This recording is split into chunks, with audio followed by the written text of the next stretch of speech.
નવસારી જિલ્લામાં ગણેશ વિસર્જનને લઈને વહીવટી તંત્ર સાથે પોલીસ વિભાગ દ્વારા તમામ તૈયારીઓ પૂર્ણ કરી દેવામાં આવી।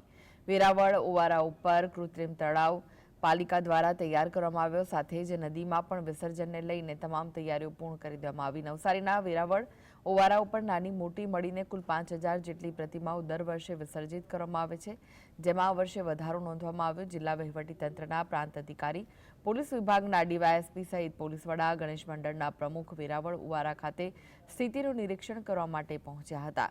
મોટી મૂર્તિ માટે ક્રેનની વ્યવસ્થા કરવામાં આવી છે। કાયદો અને વ્યવસ્થાની સ્થિતિ જળવાઈ રહે તે માટે 3 ડીવાયએસપી, 18 પીઆઈ, 40 પીએસઆઈ તથા 1000 પોલીસ સહિત હોમગાર્ડ જવાનો તૈનાત રહેશે। સાથે જ પોલીસ ડ્રોન દ્વારા સર્વે પણ કરશે।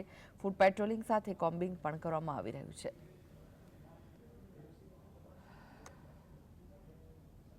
વિનંતી કરું છું કે બને એટલા વહેલા આપણે સૌ વિસર્જનની પ્રક્રિયા પૂર્ણ થાય એના માટે એ સંકલ્પ સાથે આપ સૌ નીકળજો। પ્રશાસન પણ ખૂબ સારી રીતે વિસર્જન થાય, શાંતિપૂર્ણ માહોલમાં વિસર્જન થાય એના માટે કટિબદ્ધ છે। ટોટલ જિલ્લાની અંદર 3 ડીવાયએસપી, 18 પીઆઈ, 40 પીએસઆઈ અને 1000થી વધારે પોલીસ અને હોમગાર્ડનું આખું બંદોબસ્તની સ્કીમ બનાવવામાં આવી છે।